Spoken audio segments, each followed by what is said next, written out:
Snow. Hello, hello. Hi, everybody. How are we doing? Oh, it's the last day of ToonFest, always the hardest day, but sometimes the funnest day. We've got a really interesting panel for you all today. We're trying out something new. We've got 4 interesting tales of behind the scenes, not only of ToonFest, but just Toontown in general. This is something not new that we're trying out, and we want to see how y'all like it. So if y'all enjoy it, make sure to use our feedback channel on Discord or go on social media and let us know how you like it and see if you want to see more of it in the future. I don't want to take up too much time from our wonderful stories, so I'll jump right into it. Our first story is from June, who's the creative media lead and also the project director of ToonFest, with the history of the first year of Toontown. Take it away, June. Hi, everyone. I'm so excited. So I am an oldie on this team. I've been here since November 2013. So, yeah. Shout out to my alpha players if they're in the room. I don't know if anyone. Oh my gosh, hi. So, I'm going to go down a trip of memory lane. So let's start off with a picture of me. So once upon a 2013, that's me. That was my childhood cat in my teenage room. You can peep the messy room. So true teenage style. So before I was on the team, some fun trivia. I finally have more fun facts. I actually used to run a YouTube account called June's Art Blog. It was never a blog, but I made a lot of YouTube videos with my tune, Roxy's Joyful Uber, and that blew up in popularity. I still don't know how, but it did.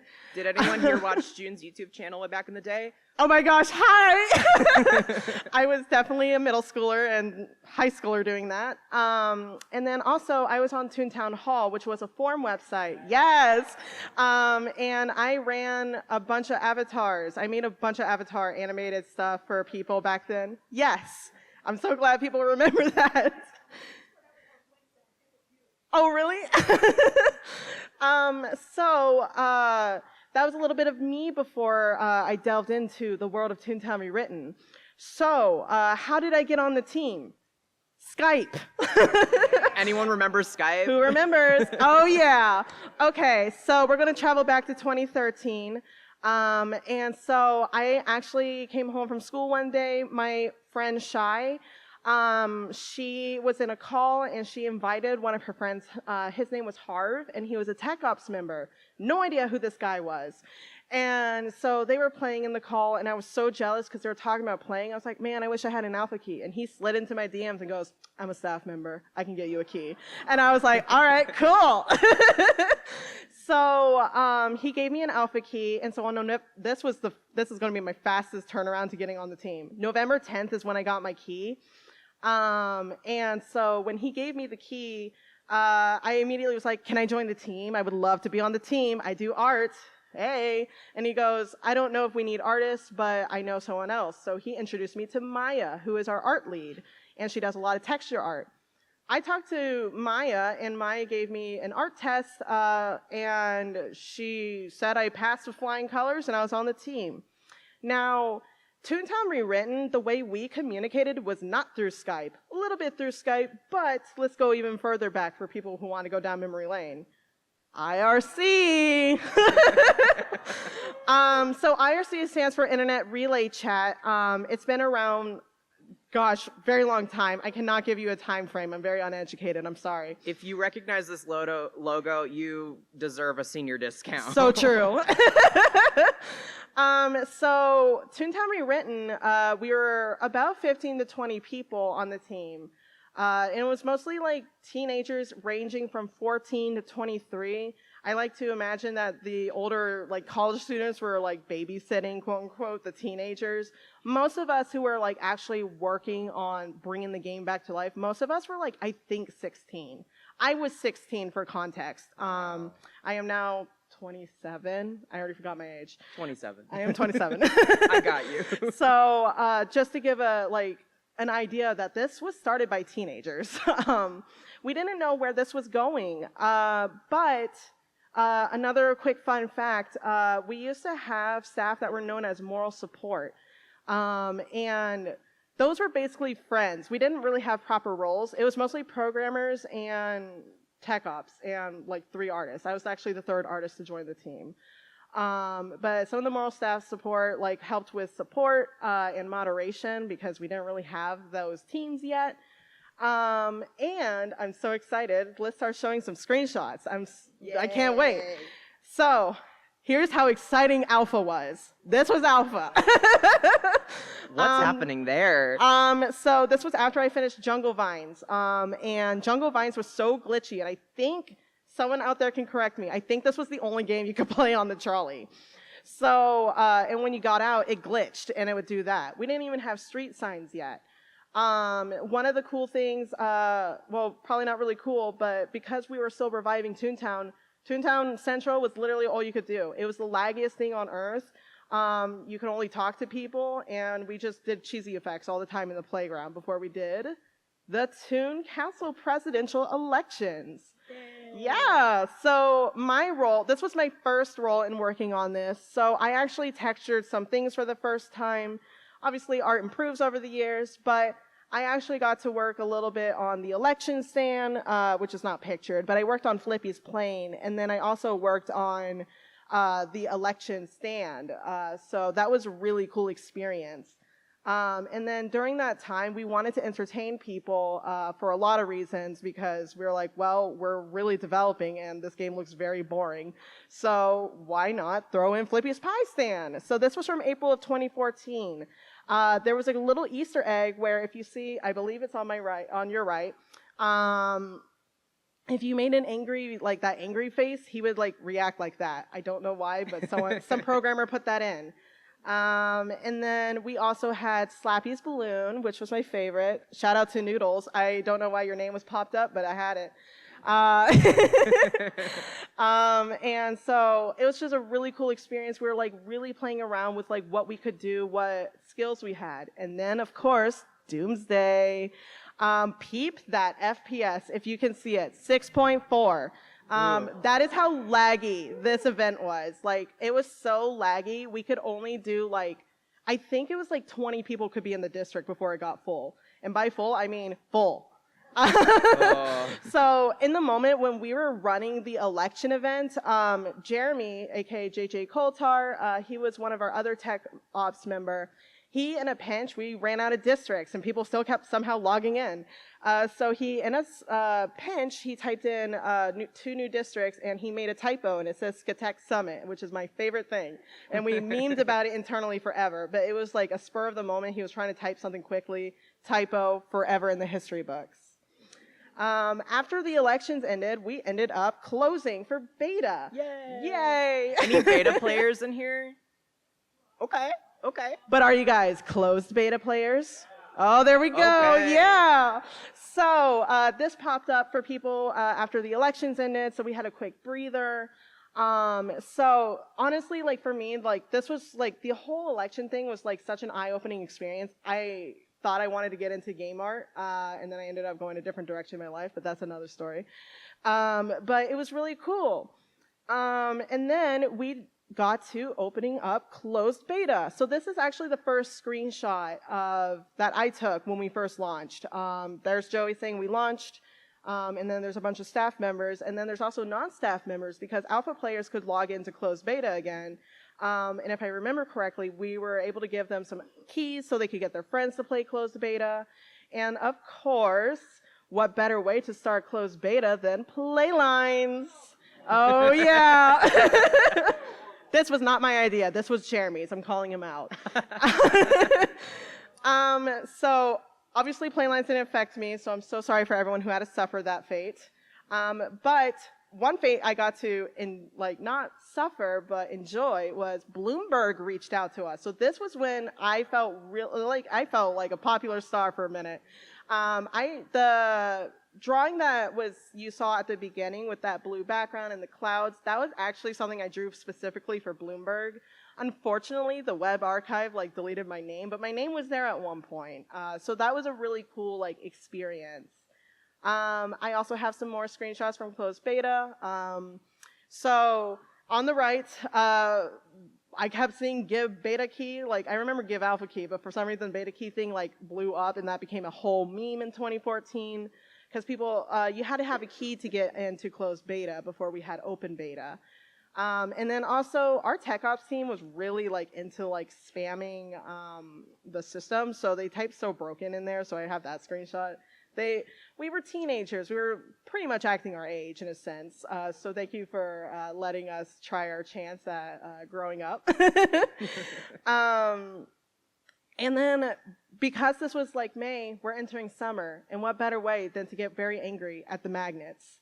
So I actually went into the IRC chat and I said, I hate how we have, if you click that blue big magnet and it's not blue, it's red. And I was like, I'm so annoyed about this. So Ziggy was like, I say no more, I got you. We're gonna make a new magnet. So I textured this in like a summer night, and so did he modeled this, and so that is where the blue magnet came from. So it was not there in Toontown Online, we actually just created that. So that was one of my first gag textures. But as summer started to wind down, we were reminded that Toontown Online closed. And well, with Toontown Online closing, it was August 20th, 2014. It's almost a year after the announcement. And internally, all the staff members were like, what if we did something kind of cool? What if we created ToonFest in-game? So here's ToonFest 2014. Yeah. So obviously we renamed it to Cartoonable because at the time we did this, we didn't know we were hosting ToonFest in real life yet. That was a way later thing. We had a month to create this, very stressful. Unfortunately, I was not very thrilled, but I was thrilled about working on the, I almost forgot the word, the environments for Cartoonable. So I was in charge of just making all the groundwork and everything. And then also, after this was done, these were some screenshots of the very first Cartoonable that opened, known as ToonFest. So you can see it's very barren. And also, it was laggy even then. But one of the significant thing that we did is we opened up we made open beta. We decided that it was time to stress test the servers to the fullest capacity. And in that regard, I will give you some cool, fun stats that we had. So in the first year, this was from August 20th, so this wasn't like the 19th or anything. But we had 2,000 keyed testers throughout like the first year of Toontown, and then 150,000 registered accounts. For context, we have 2.5 million registered accounts now. Wow. Yeah. And then we have 375,000 scheduled playtime. So you guys were really going in. I know some people were like staying up or like jumping on different accounts just to play and get that, like scratch that Toontown itch. And then to close off, this was the screenshot from December of 2014. These are all the people. I don't know why that person says, what if the world ends? I don't know why. But it just shows how much this game grew in just a year. Like, we almost had 6,000 players on at one point. I know that we've had more before, but I couldn't find those screenshots. But that was my first year on the team. It meant a lot to me to be on the team. And obviously I love being here because I'm still here 10 years later. And it's so cool to see some of you guys that are still playing even 10 years later. So thank you for joining my journey of the first year. Thank you. Thank you so much for telling us that story, June. It was really cool to see the history and those screenshots because I never got to play like closed beta or alpha. And I think my first time playing was November 2014, so right after this story ends. So for me, it was really cool to like learn more about that, and it's so cool to see how far you've come from just being the cute little teenager with the cat Yeah. to now you're a lead of a department and running the in-person ToonFest. Yeah. So dreams do come true. They do and come true. They can be even bigger than you ever dreamed they would be. So thank you for joining us. Another round of applause for June. Now, speaking of ToonFest, our next storyteller is going to go over the trials and tribulations of tech troubles at ToonFest. Could I say the letter T even more? I don't think so. Everyone welcome our tech director of ToonFest, John. Welcome. Hello, folks. Thank you for having me. Of course. How are you doing? I'm doing well. How are you? I'm doing great. I get to listen to all these awesome stories. Don't you love it? I do. Fantastic. Are I they do great love stories? Fantastic.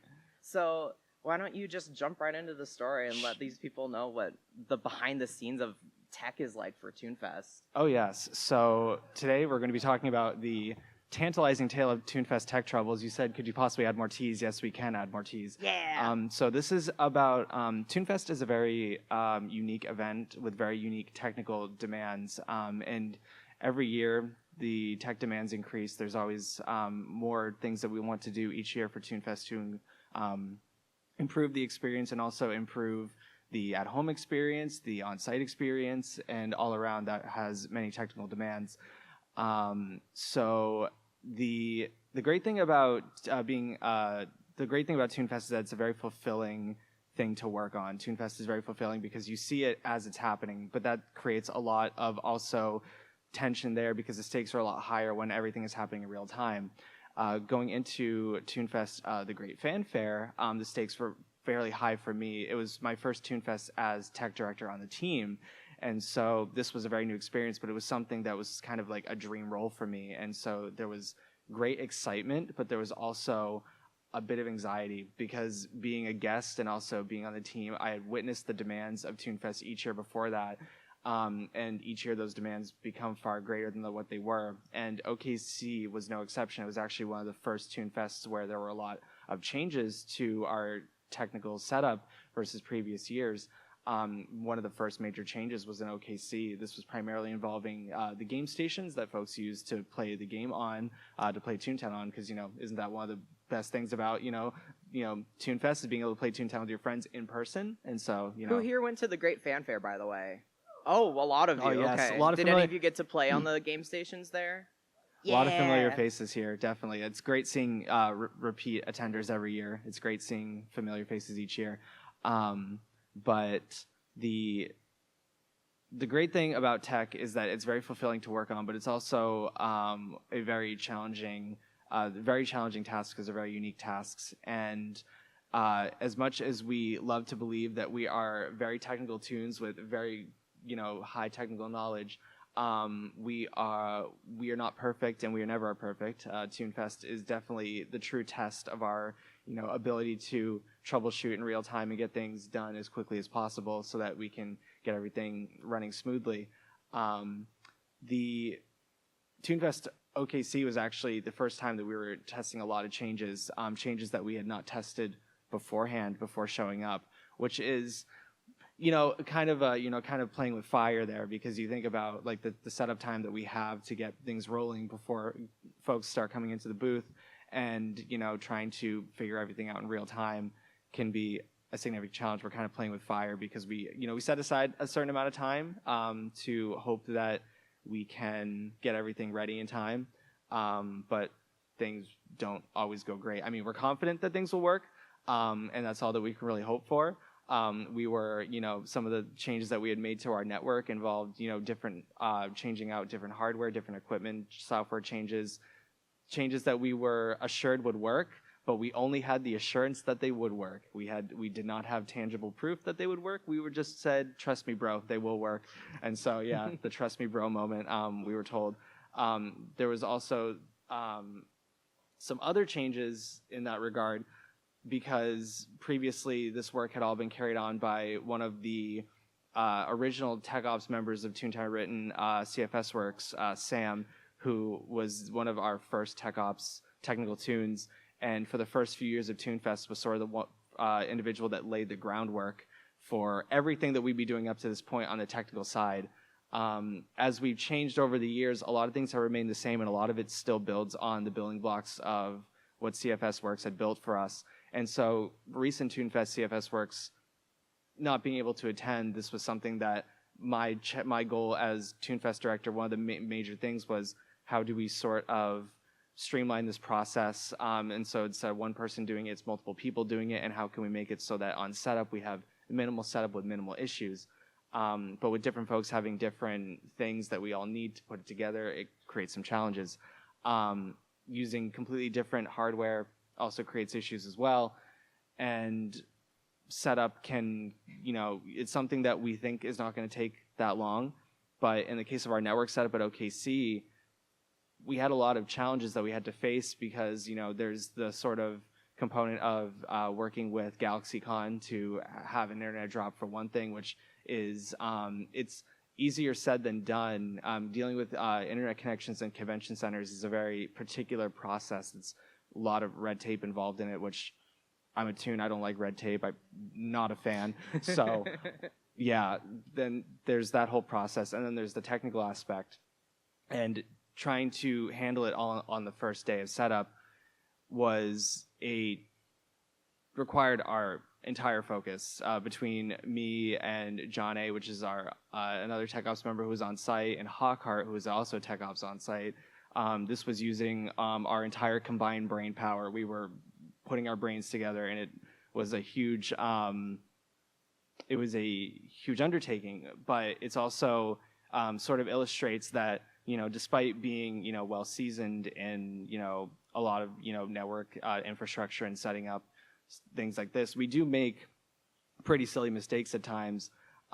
Like there was probably, I think, one of the most embarrassing things, and I don't want to tell this, but I will tell it. We were doing setup at OKC, and we were trying to troubleshoot our network because we could not get onto the internet. We could not load ToonTownRewritten.com. We thought everything was good. It just wasn't working. But we were staring at the back end for so long, and eventually I got up and walked away for a bit just to see how the rest of the booth was coming. I come back to the booth only to be looking at the back of our Wi-Fi router, and at that moment I realized that the reason why we couldn't get online was because our network cable was just not plugged in. We were trying to figure out exactly, we thought it was this super involved process of like, oh, maybe maybe something is wrong on the back end, maybe something like really more involved, and we were looking at everything but the fact that maybe our cable just wasn't plugged in.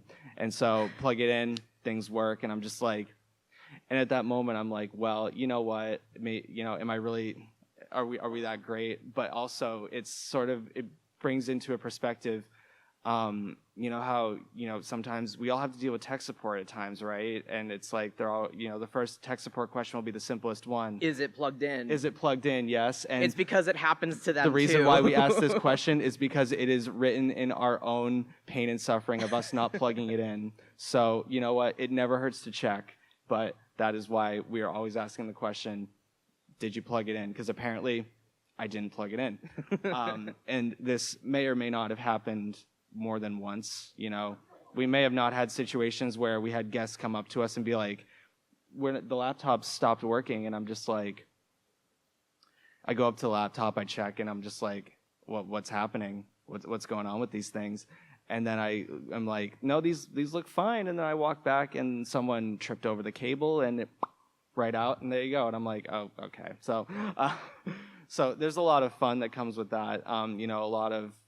I think the simplest thing is to try to find the simplest problem first, because it's usually the simplest answer. It might actually be the problem. But once we had that set up, I was like, it's a great relief, because we knew that was going to be the biggest challenge. And we had to, once we had that set up, then we could also set up the laptops, because it's great to have an internet connection, but if you can't play the game with it, then like who really cares? What's good an internet connection without an actual computer Literally, to it's play like, it what on? are you gonna do with it? You're just gonna look at it, like so. But for the laptops, we were certain that this would be the easiest. We've done this since ToonFest 2017. Every year we've been setting up laptops, very similar setup, and I'm like, okay, how hard can this one be? This one, famous last words. Most famous last words. I'm like, okay, this is the most familiar. I am confident in this. So, we rent our laptops, or at least up to this point we rent. So we were provided laptops graciously, but we're never sure exactly what we're getting. And so the laptops we had received this time around, actually, they looked the same visually. They were not the same. Half of them just did not work with our setup. Wonderfully, because we had already had our gracious ToonFest staff members start laying these out on tables and hooking them up and everything and getting them ready. And then I have to make the awkward announcement that, hey, you need to now go around and like individually scope out the ones that don't work and swap them out with known working ones and hope for the best that we're getting the right ones, because we won't know until that if they work until the very end. And I'm like, okay, so, you know, it's like they really had to do us like that. They made them look the same visually, but half of them just did not work.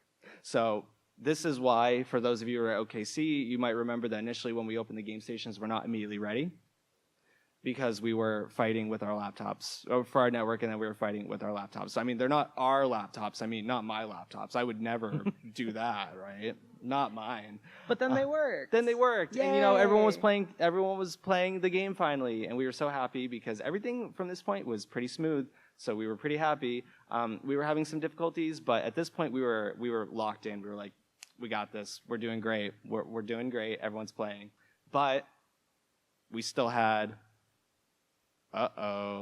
launch of our... So that's why you guys felt a lot of pressure, not only so people could play the game, but because we were announcing the launch of Under New Management later that day. We needed the laptops to work so people could actually play it. We were launching Under New Management during ToonFest, OKC, great fanfare.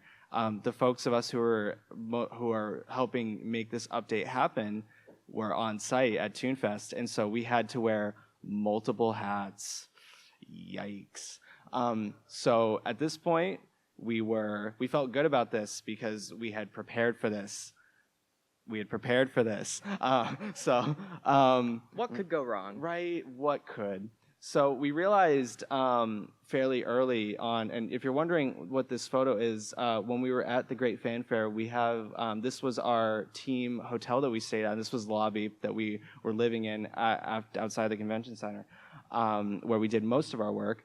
And so we initially realized early on that we couldn't really do the Under New Management update at the booth because we would just get very distracted by other things. And granted, I love the booth. I spend most of my time there, but like we were fighting up against an internet connection that was good enough to run the game, but potentially not good enough to get an update out. And also, you know, if multiple distractions would lead to Under New Management potentially not releasing on time, and nobody likes that because people want to enjoy the new content just as much as the folks at home as well. And you know, so we did this from our hotel lobby.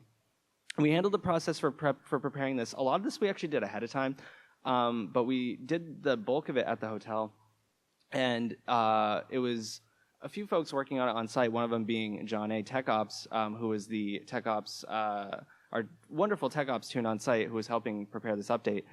And we began this process around, you know, later in that night, because we closed the game and then we began the process.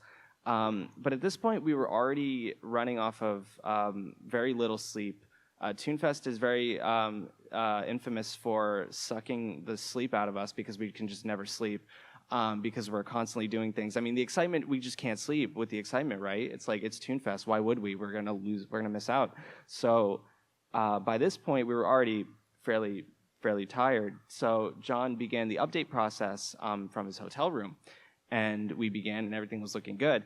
And as we got the update and we were making sure that everything was good, it was discovered that there was a last-minute issue with Prestige or something prestiging one of your suits. There was an issue with it that was a last-minute bug, and we were trying to get a hold of John to help resolve this, and we were not hearing anything from him. We tried a few times and we didn't hear anything.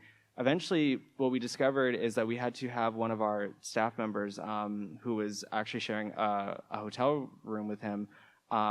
They discovered that he had fallen asleep next to his laptop during the process of deploying the update. And so unfortunately, we had to shake him awake because he had to save the Tooniverse, and you can't save the Tooniverse when you're sleeping. Can't save it from Dreamland, unfortunately. You can't, so you can't do it. Unfortunately, not one of my proudest moments having to be like, John, you have to wake up because we need Toontown update. So the people need Under New Management. Wake up! But not one of my proudest moments. But hopefully, in hindsight, it was okay that I had to wake him up for that, because in the end, UNM saw a very smooth and successful release. And at this point, it was yes. at this point, this was kind of like the culmination of all of our efforts up to this point. Everything that we had worked on up to this point was working together in a very, very smooth experience for the launch of Under New Management. It was very fulfilling to see from a distance everyone enjoying this update and having fun with it, which is all you can really hope for, and having fun with each other at ToonFest, which is all we can really hope for on the tech side. I mean, you know, so a lot of times you don't see us. We're kind of hidden in our corner, like, don't let the light in. We'll hiss at you. But no, but we really do enjoy seeing the culmination of our efforts, you know, result in folks having the best experience that they possibly can at ToonFest and at home as well. But here's our wonderful tech team for Oklahoma City, so our great fanfare. So I would just like to give a shout out to everyone on our wonderful tech team, as well as the folks shout out that to the tech tunes. helped make Under New Management happen as well. Shout out to those folks as well. But in that case, that is all from me about the wonderful tech tales of ToonFest. So hopefully none of you fallen asleep by this point, because I understand that, you know, it's not the, you know, so hopefully if you're in Dreamland too, you best, you know, because this next one you're not going to want to miss. I think we need to invest in a Tech Tunes task force base, kind of like in Cellbot, with a little pothole, or you know what what? is Potentially. that you guys can just go hide under and get all the tech work done. Listen, don't threaten me with a good time. Like, just saying. Well, everyone, give it up for John. Thank you, folks. All of that hard work was worth it, because Under New Management is just so much fun. And my favorite part was watching everyone play it for the first time at the booth, and like that moment we saw of like, I got the golf bag. Just so cool to see everyone. But on the topic of ToonFest, we have another really cool story for you all from Ellie, who's one of our creative media coordinators and also the art director for ToonFest, about how one of our trading cards came to be. Give it up for Ellie.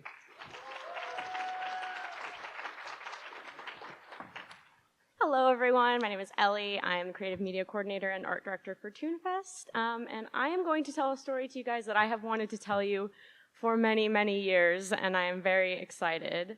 So I am going to be talking about the tale of our lenticular cards. Does anybody remember the Fissionton cards back from 2019? Yeah. So this was actually the first trading card I ever did. So we had a very interesting story that went along with it that has never been told outside of the team, and I am very excited for you guys to hear it. So 2019, we decided we wanted to do a Dr. Fissionton card. And as a lot of you know, 2019 was kind of like the year of the Fissionton. We had the Gone Fission comic go out. It was kind of the end of Dr. Fissionton's arc in the Toontown Rewritten story. So we really wanted to kind of memorialize that by doing a trading card for him. And not only did we want to do a trading card, we thought about doing a lenticular card. So if you don't know what a lenticular card is, if you imagine similar to what they call like a holographic card, that when you shift it back and forth, what's on the front of it changes depending on how you hold it. So depending on how you held it, you would either see the dog Fissionton or the cat Fissionton to kind of commemorate how they're the same being. So as you can see there, that was the original thumbnail for the card done by one of our previous brand artists, Ryan. And then that sketch was done by June of the dog and the cat. And we actually kind of decided that we wanted to do this at the last minute. It was only about 2 months before ToonFest, which is very, very tight deadline to get a trading card done. So we decided to place an order, but we were having a lot of trouble finding a place to do this. Now, all of the screenshots you are going to see here are actually from our internal Discord server that we use to communicate. So that's Joey here saying that, you know, we'd been looking everywhere for some lenticular cards, but they are very expensive, hundreds and hundreds and hundreds of dollars to make. And obviously, we are funded only by our team internally. So we have to be very conscious of where we spend our money. But then one day Joey comes in and he says, I found something that will both excite and infuriate you. Very Joey. Yeah, very Joey of him. I found lenticular cards for only $474. We didn't believe him. We thought there's no way. This is way too good to be true. So we decided to place the order. We were very excited that we were going to be able to get this out for you guys. You know, no worries. It's going to be great. Then one day, Joey comes in our server and he delivers some bad news. He says that he is in panic mode because he hasn't heard anything from this company and that he's done some digging and it seems like this company is indeed a scam. And we have blocked out the name of this company, but just so we can say a name, we're going to call them Snackily. So he says that Snackily is apparently a scam company. They have bad reviews everywhere that we didn't see. Their Facebook page has a lot of confused people saying they never got their order. We're gonna get a refund. What should we do? So we decided maybe we should do something else. Maybe we should just print them as 2 normal trading cards. Maybe we should just do something else entirely, like a tote bag or something. Could we potentially do the second cheapest option, but we would probably have to shell out hundreds more dollars for this on such a short notice? What were we gonna do? We even thought about doing a foil version of the Riggy card that also came out that year. But we really thought, this is the year of the Fission Tin. When else are we going to do a lenticular Fission Tin trading card besides 2019? And as Joey says in the last message here, he says, there are tons more useful things we could buy, but our merch goal is always to buy what's going to be the most special to you guys. And so we had to come up with a solution fast. But then things got even more interesting. Joey comes back and says, the plot has thickened. He says, I just got an email from Snackily saying the order shipped out of nowhere. It had shipped, but we've heard nothing from their customer support. Every sign still points to this company being a scam, that we're not going to get our trading cards. But it shipped, the tracking is not updating. We need to call them and figure out what is going on. So Maya here, who is one of our art leads, comes in and says, can we find a phone number to call them, like Yellow Pages or something? Like, there has to be a phone number somewhere that we can call them. Their website looked like it had been made ages ago. It was very hard to navigate and find contact information for them. So June, the hero that she is, comes in and saves the day and says, I found a phone number. So, Maya says, okay, great. We're gonna call them. And June says, wait, but they say they prefer email preferences, but as you can see, Maya didn't care. She said, no, we need to talk to them right away. We're calling them right now. So Joey proceeds to call them, and all he receives is a dial tone. They do not answer the phone. There's just a dial tone, no ringing or anything. But if you thought the plot couldn't thicken any further, just get ready. Important context is that our art lead, Maya, she is from Israel.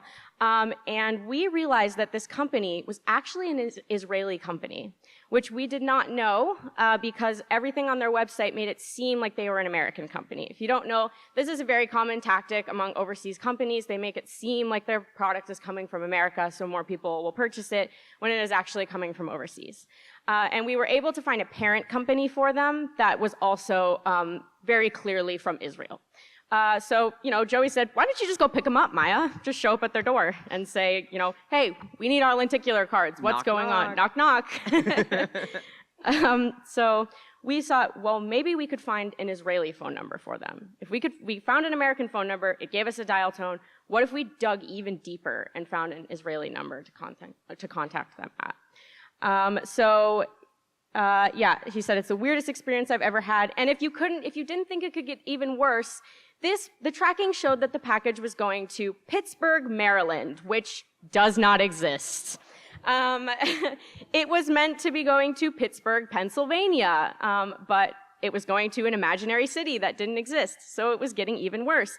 And they were not helping us at all because the voicemail on the other end unamusingly said, have a snackily day, which didn't make us feel any better in this scenario. So now we're telling horror stories of USPS, throwing packages into the ocean and running over your package, and just everyone's telling horror stories of the worst possible thing that have happened to their package. And this slide actually comes in very useful because Bree gave us a lot of foreshadowing here. Just remember when she says they will yeet your package into the ocean, water damage and all. This story's got everything. It's got foreshadowing. Yeah, subtle foreshadowing. So now the plot thickens even further. More? Maya comes in and she says, I just had the weirdest experience. She called them. We found an Israeli phone number and called them. And you will never guess what happened after she called them. So she called them, and she did not give them an order number. She didn't give them her name. She didn't mention Joey's name. All she said was, hi, I'm calling about a trading card from a video game. And they proceeded to say, Joey? that guy's driving us crazy with his stress. And everyone just burst into laughter at the thought that our creative director, Joey, had stressed out an entire company overseas to the point where they didn't want to talk to us on the phone. They didn't want to email us back. They just wanted to get rid of us. So they actually ended up changing our shipping to Express because of the fact that they were so annoyed by our constant emails and phone calls. Oops. But not oops. And he says, Joey's so stressed, he keeps emailing us. He doesn't know about we don't know about these bad reviews. We had great reviews. He just won't leave us alone. So we just shipped your package off as soon as we possibly could. So as you can see here, I mentioned that this was one for the history books, and it truly was something we're still talking about to this day. And I just think Maya's message here is so funny. He sounded like their whole company was stressed out by Joey's emails.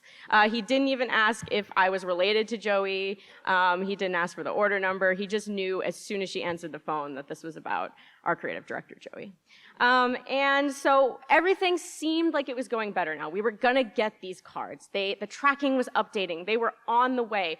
Finally, we know that we're gonna get them. And what better way to celebrate these cards coming in the mail than doing an unboxing video? So the package was on its way to Joey, now going to Pittsburgh, Pennsylvania, not Pittsburgh, Maryland, the imaginary city.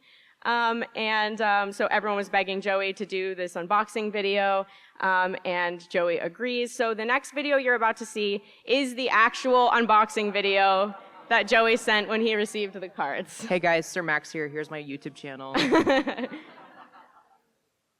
Oh, we do not have audio for the video, it seems. So maybe our AV team can, I don't know. Shout out to GalaxyCon's tech team, by the way. They're heroes. Yes.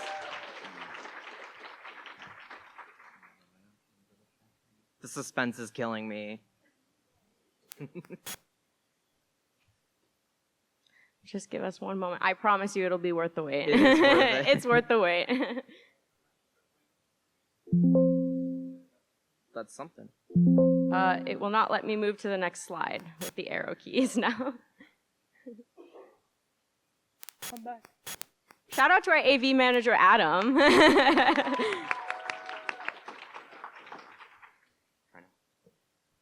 So we've got the lenticular cards here in this fine packaging. You can tell it's really high quality material. Okay. I'm gonna try and open them. Looks like someone took a bite.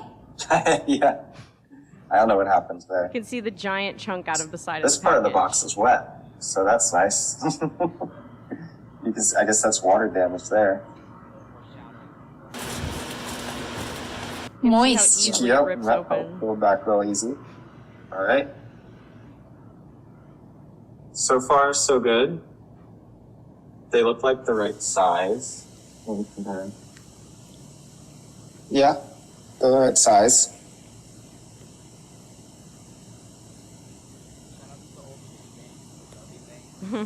All right. There it is. Turn it more the other way. Yeah. That It's the- is actually pretty cool. Yeah. And There we go. So they arrived, although they were very water damaged. So Bree's message where she said they will yeet your package into the ocean.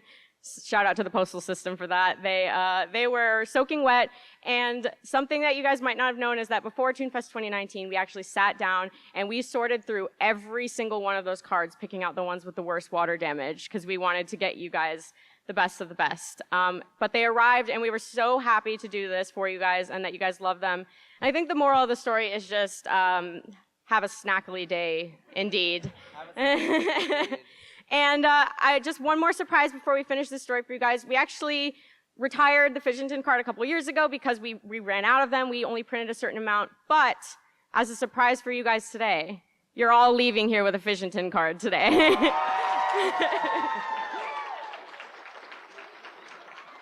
We have them again. That's the end of my tale, and I'm glad that you guys enjoyed it. Have a snackly day, everyone. Thank you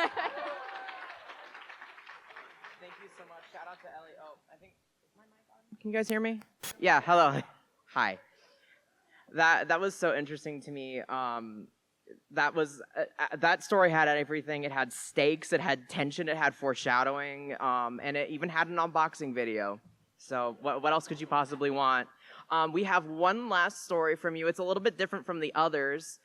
We're going to be taking a behind-the-scenes director's look at the Underdue Management trailers, both of them, with our favorite dear Tony. Hello, hello. Hi, everyone. So, oh.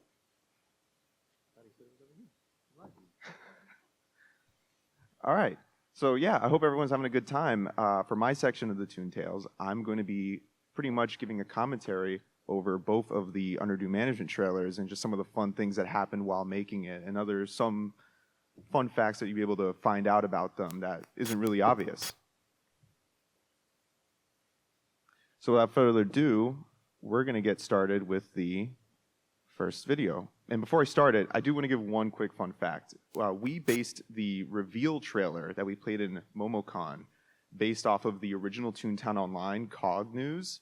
And we really wanted to replicate as much as possible, and we really loved like the really cheesy but charming music that played, and we're like, man, we got to find a way to replicate that. But one of our team members found out that that's just a royalty-free song that Disney just took and added to their video. So we're like, great, we could use it too. Yoink.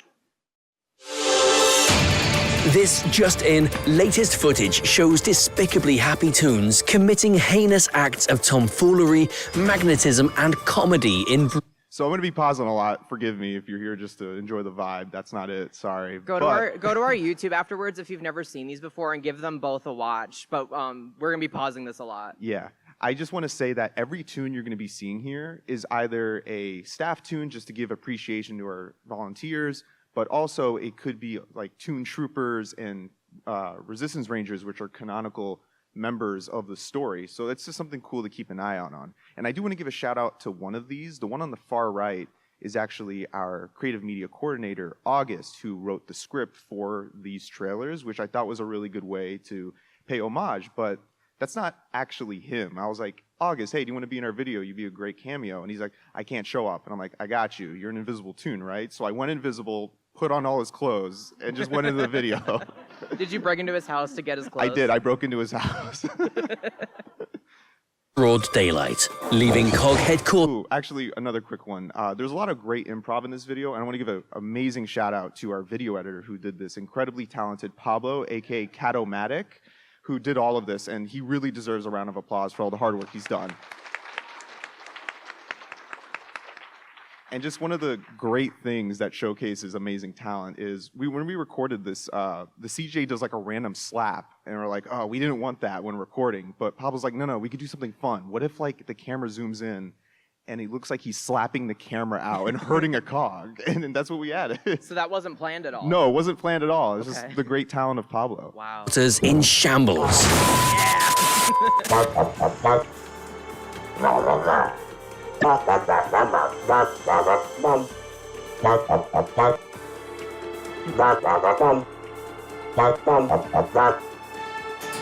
What should have been nothing but a So this is like a 2-second shot of Doomsday for those who remember that. And I won't go into the technical details, but this is actually just 1 or 2 actors like changing tunes and running around. So we're like, okay, go over there and throw a pie. Okay, now go over here and run around being sad. And it was just like really chaotically mixed together in mass just to pull off this effect to look like it was like 10 tunes running around. So this was recorded like, what, 5, 10 something times? Yeah, like for this sure. This is not one shot? No, that's not crazy. at all. regular hostile takeover has become a nearly decade-long project for COGS Incorporated.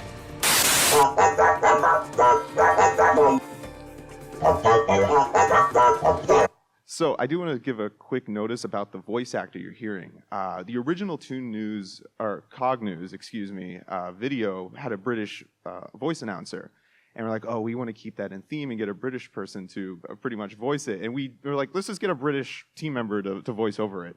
We got a handful of those. We did, and we just didn't like the quality, so we reached out on Fiverr to just get someone. And just a little fun fact, though. I mean, he was amazing to work with, but the video, oh my gosh, it's daytime. So the video, the voice actor pays like a certain amount, and he's like, okay, if it's over 200 words, I have to charge extra. And I'm like, perfect. Our script is exactly 200 words. Wow. Yeah.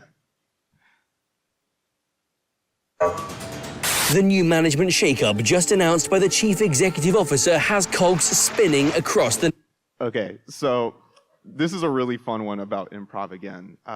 Pablo was like, we can't record, like, the cogs wouldn't record this, having other cogs, like, blowing up on live TV. That's horrendous. Who would do that? And we're like, oh, yeah, you're right. Maybe they'd, like, censor it, maybe. Like, they would put, like, blurry pixelation. And we're like, yeah, let's try that. And we were showing it to, like, test audiences, and they didn't get the joke. They're like, what am I looking at? It's, like, something happening? And we're like, never mind. These people aren't cogs. They're not going to get why it's pixelated. So we removed that. Nation. This guy's got some bass to his voice. I feel the table shaking. Yeah.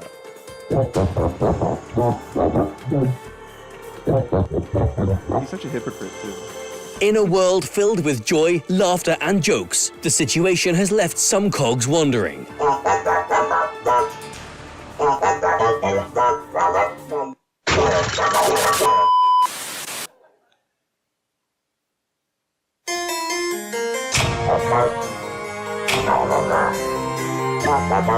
So a couple things I just want to say. We actually had an alternative version of the shot, which we will be showing. It's a very early prototype of what an idea we were doing. And it's, again, outdated, so do bear with us. But again, our screenwriter just did a fantastic job with the dialogue. Like, this was only one part. We didn't realize it all. Like, August did such a great job with the lines. It was really, like, amazing. Well, no, but this section was next. Ooh. So this was like the vision from the beginning. When we first saw this logo, we're like, that's how the trailer has to end, is just it rolling in and the stamp of the new. And a little fun fact, you're gonna hear the sizzling of the metal. That's just butter cooking on a pan. That's gonna make me hungry. Ooh, that's a good sizzle. So Want let's some pancakes now. Yeah, so here's the prototype. Ooh, okay. Yeah, originally it was gonna flash, and as you can see here though, the silhouette, just to show how old and dated this is, the foreman was gonna be really buff, and the auditor was gonna be really small at one time.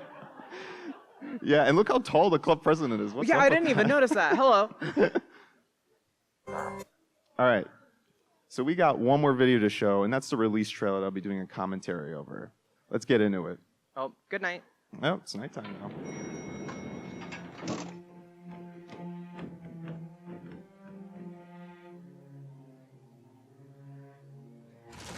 So we had an alternate version for this. We don't have a version to show you, but originally we wanted to have it start with just them in the elevator and just going up hundreds of floors, because for those who haven't seen the trailer or just can't comprehend that part, but this is implied to be where the chairman is.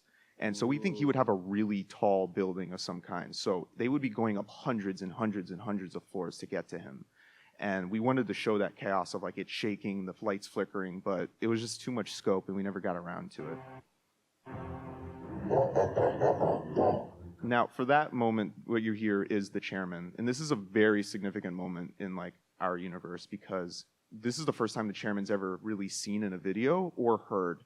And that first moment's very subtle, but there's no visuals because we wanted you to focus on the audio of the chairman. And there was a lot of sound design that went into this. And I want to give a huge shout out to our sound designer, Noah, who helped design it. Noah, yeah. I won't get too far into like the complexities of his voice, but just one really cool detail about the chairman's voice that isn't really picked up that well is that it's actually a combination of the Skelecog voice, which is more rattly, the normal cog voice, and the boss cog voice. And we wanted to just, to solidify that he is all of them. He is the chairman. And it's never, one is never dominant. throughout the entire time he talks, one voice always shifts in dominance over the other to show like the fluidity that he is like all cogs in a way. And another fun fact, go is the first thing the chairman ever says in the Toontown Online launcher, which is a nice little homage there. That's a cool callback. And I guess a little fun fact is that chairman that you see it's not true, it's not canonical, but the chairman was played by me in that moment because we didn't want to put a cog there because it's easier to have like tunes move around to place them, so we just had like a tune and a cog disguise. So I guess their like takeaway that's not true is I guess for now I am the chairman, which is a little weird to say for now, but I don't think that's canonical.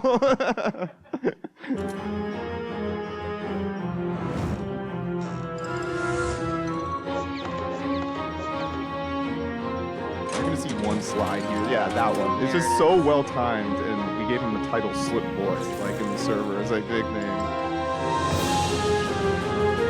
So this is another really funny moment because you're gonna see, yeah, the what's her name, the clerk.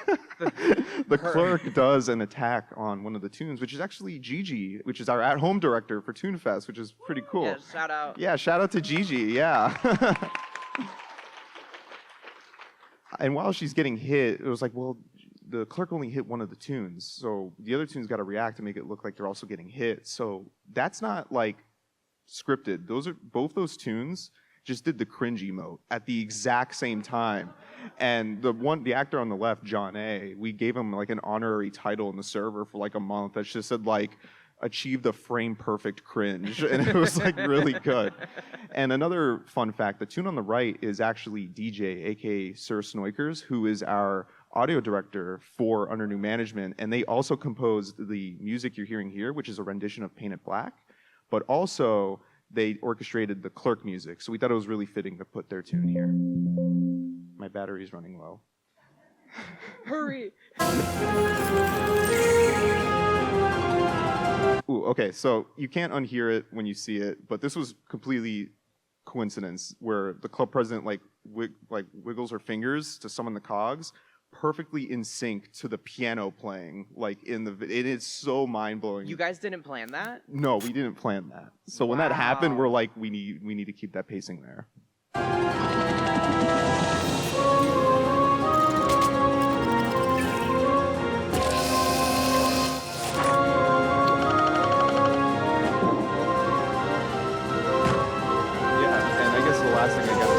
This video pretty much is that those 4 tunes was just like a one final shout out. One of those tunes is me. I'm trying to get back to it. One of those tunes is me, the deer. Shot.